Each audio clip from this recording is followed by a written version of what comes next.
Acid base and oxidation and reduction. ये क्या होता है? एसिड बेस, सबसे पहले एसिड बेस की बात करेंगे।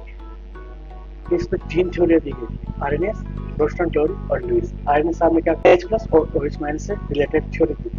रोस्टन थ्योरी ने प्रोटॉन से रिलेटेड थ्योरी दी गई और लुईस ने इलेक्ट्रॉन से रिलेटेड थ्योरी दी, जिसमें लोन पेयर भी शामिल है। आरएनएस साहब ने क्या कहा? H+ दान करने वाला एसिड और OH- दान करने वाला बेस।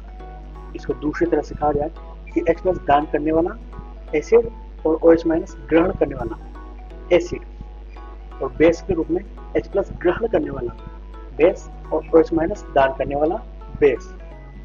इसी को दूसरे शब्दों में ब्रोशेट-लोरी ने कहा H+ दान करने वाला एसिड और H+ ग्रहण करने वाला बेस, जिसे उदाहरण के तौर पर H2SO4 को एसिड कहा जाएगा और NaOH को बेस कहा जाएगा, या फिर KOH भी कह सकते हैं। और लुईस साहब ने क्या कहा? इलेक्ट्रॉन ग्रहण करने वाला एसिड और इलेक्ट्रॉन दान करने वाला बेस। इसको आसानी से H+ NH2 को एसिड और base OH- NH2। H2 RNS साहब ने एसिड एंड बेस, आरएनएस में H+ दान करने वाला और OH- की थ्योरी दी, बोस्टन ने प्रोटॉन की थ्योरी दी और लुईस ने इलेक्ट्रॉन और लोन पेयर की थ्योरी दी। इसमें ऑक्सीडेशन और रिडक्शन को किस तरह समझा है? इलेक्ट्रॉन दान करने वाला ऑक्सीडेशन और इलेक्ट्रॉन ग्रहण करने वाला बेस। इसको KCl से आसानी से समझे तो K+ और Cl-, जिसका ऑक्सीडेशन नंबर K को प्लस में कन्वर्ट कर रहा है और Cl को -1 अर्थात इलेक्ट्रॉन ग्रहण कर रहा है, तो K का पोटेशियम का ऑक्सीडेशन होगा और Cl का रिडक्शन होगा।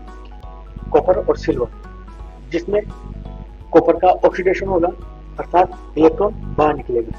ऑक्सीडेशन क्या होता है? इलेक्ट्रॉन खोना, H+ जोड़ना और ऑक्सीजन का जोड़ना, इन तीनों को ऑक्सीकरण कहा जाता है। और इसका जस्ट ऑपोजिट उल्टा अपचयन होगा, इलेक्ट्रॉन मिलना, ऑक्सीजन का निकलना और H+ का निकलना अपचयन कहलाता है। और ऑक्सीकारक और अपचायक, इसको भी कैसे कहा जाए? ऑक्सीकारक और अपचायक।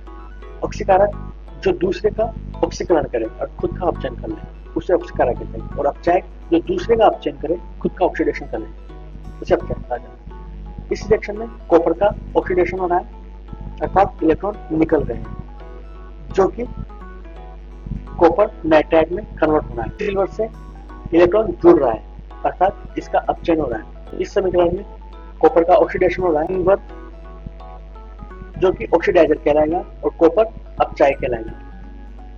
ऑक्सीडेशन मींस ऑक्सीजन का गेन करना और ऑक्सीजन का निकलना, रिडक्शन।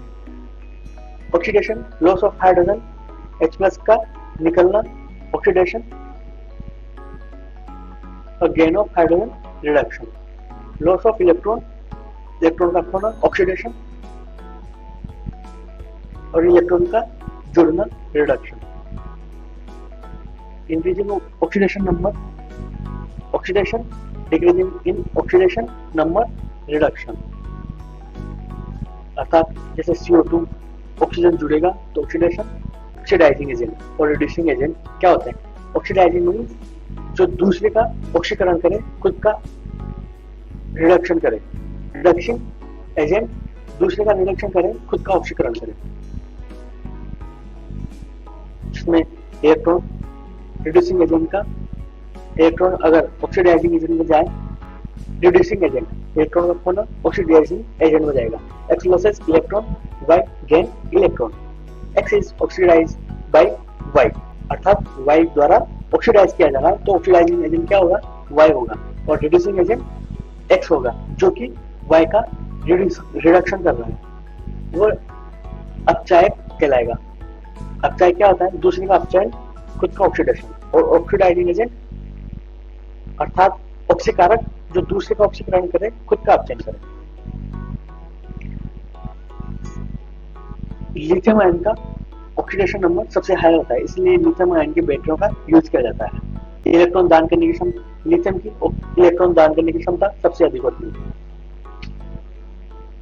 सबसे ज्यादा कंफ्यूजन ये रहता है कि कैटायन और कैथोड, क्या होता है, जब धनावेश किसी न्यूट्रल एटम को धनावेश प्राप्ति होती है और इलेक्ट्रॉन का गेन करता है तो कैटायन कहलाएगा, और इलेक्ट्रॉन का मिलना एनायन कहलाएगा। इलेक्ट्रॉन होता है और एनोड जिस पर प्रोटॉन होता है। देखो रिएक्शन में क्या होता है, जिस पर एनोड की वजह से ऑक्सीडेशन नहीं हो रहा है, ये रिएक्शन में ऑक्सीडेशन हो रहा है, इस वजह से एनोड आ रहा है रोड पर, इस वजह से एनोड पर ऋणावेश उत्पन्न होगा जो कि इलेक्ट्रॉन कैथोड की तरफ भेजेगा, और इसके बीच में लवण सेतु को यूज किया जाता है। लवण सेतु के कार्य क्या होते हैं, ये उदास आवेश को खत्म करता है, इलेक्ट्रॉन के परिपथ को पूरा करता है। जब एक्सीलर ट्यूब में कैथोड से इलेक्ट्रॉन का बम्बार्डमेंट किया जाता है तब भी काफी कंफ्यूजन होता है कि कौन सा कैथोड है कौन सा एनोड है। कैथोड से इलेक्ट्रॉन दान करेगा, बम्बार्डमेंट होगा एनोड की तरफ, एनोड धनावेश, कैथोड ऋणावेश, अतः कैटायन कैथोड की तरफ भागेगा, कैटायन कैथोड की तरफ भागेगा। कैटायन क्या होता है, धनावेश। अतः हम कह सकते हैं कि जो ऑक्सीडाइजिंग एजेंट है, अर्थात जितना अधिक स्ट्रॉन्ग ऑक्सीडाइजिंग एजेंट है वो उतना ही कम अपचायक कहलाएगा, उतना ही कमजोर अपचायक होगा। अर्थात जो जितना अधिक ऑक्सीडाइजर है वो उतना कमजोर अपचायक है। Thank you.